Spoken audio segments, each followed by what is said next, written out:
Deku's hero outfit stands out as being really ugly when compared to his other students' outfits, but that just serves to make Deku stand out from these guys also. In a way, Deku's suit reflects his progress as a young hero trying to master One for All. He starts off with a costume that's clearly in its first draft and initial stages, while his peers all have costumes that fit with their quirks and personalities. Deku doesn't know who he wants to be at this point, and he definitely doesn't know what he can do, so his costume doesn't do any of that. It does show some of his personality actually, but you get what I mean. How is he supposed to have a costume that helps him with a power that he doesn't quite understand yet?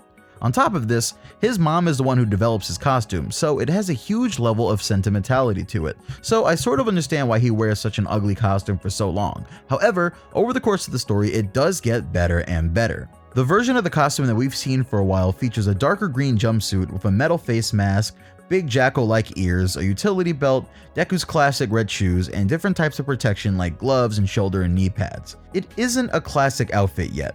There's something missing, but there's a huge difference in quality already. This change is still Deku 1.0 though. In fact, I'd say Deku at the beginning of the series is alpha version Deku. He isn't even Deku 1.0. It isn't until we get to the beta version Deku with this new costume that he really comes into his own as a little student hero. But in this video, we're going to discuss Gamma Deku, or Deku 2.0. What changes has he made to his suit and why? Let's talk about it. This is a two-part video, and in this part, I'll talk about how his suit changes, and in the second video, we'll talk about Deku's new fighting style, which plays a big part here, so make sure to check out both videos. Let's get started with this one though. So right off the bat, why does Deku even need to change his costume? Well, besides having a suit that looks cooler, it's very helpful to have access to a facility that can help upgrade your suit as you come to learn more about your quirk and how you'd like to use it.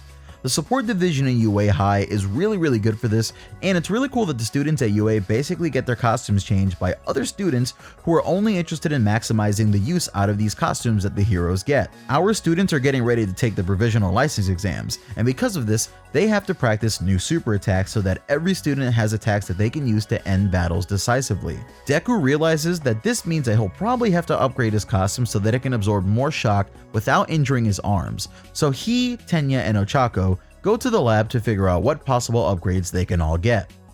I might do a video on all the upgrades that the individual students get, but basically, Ochako wants something to help her with her nauseousness, Tenya wants something to help him regulate the temperature in his legs, and Deku wants something to protect his body from the force of using One for All. Hatsume fools around with them a bit, but Power Loader tells us that Hatsume is the most driven when it comes to creating support items and various things for the students and other heroes.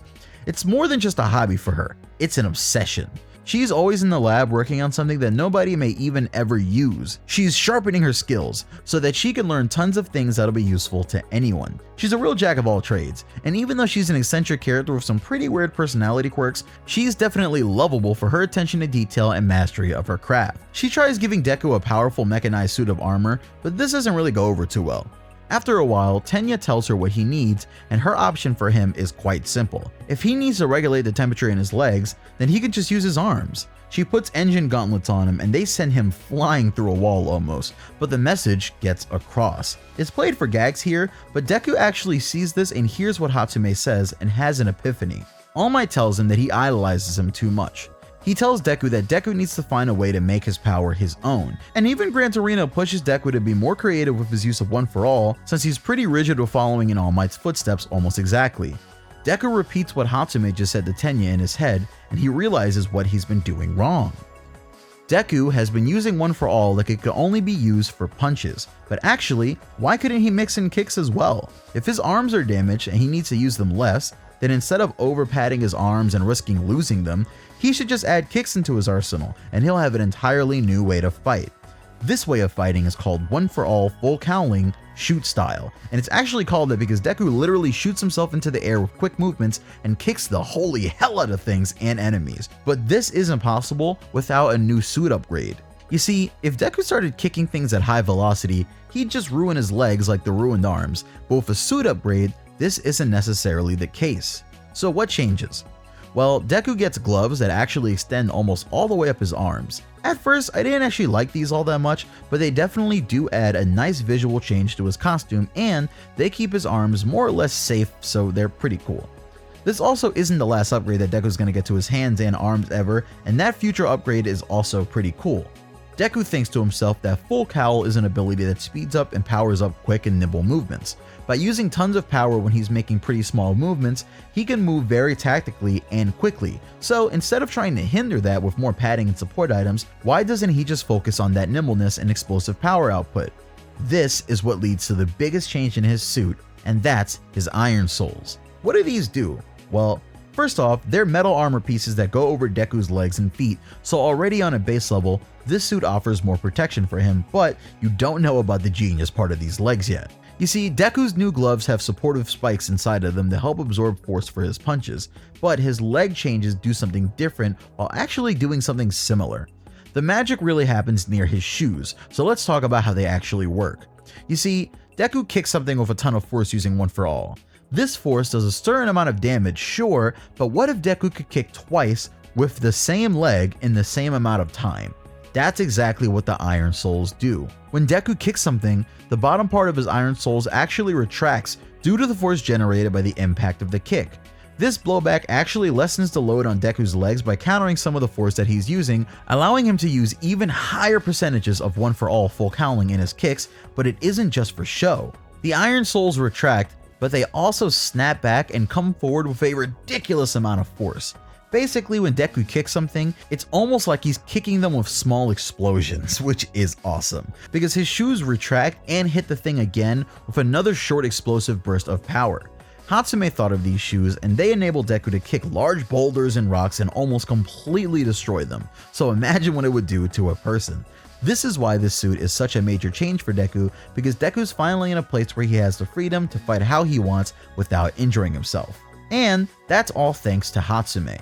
Deku 2.0 is finally here, and with his new arms and legs, he's ready to take on the students in the provisional license exams, and any enemies that may come his way in the future. He'll need more upgrades here and there, and if you want to know what the endgame suit would be like for Deku, then check out another video that I've got dropping this week about a crazy suit upgrade for Deku that an artist came up with.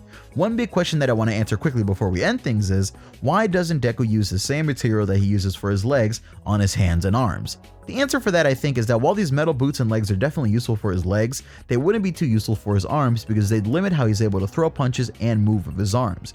Your feet and legs are pretty static, while your arms twist and turn in all different types of ways, and I don't really see how Deku would be able to use his hands if they were completely wrapped in tough iron. What do you guys think about Deku's Gamma outfit though? That's what it's officially called if I recall correctly, but this is the beginning of Deku 2.0. What do you guys think about it?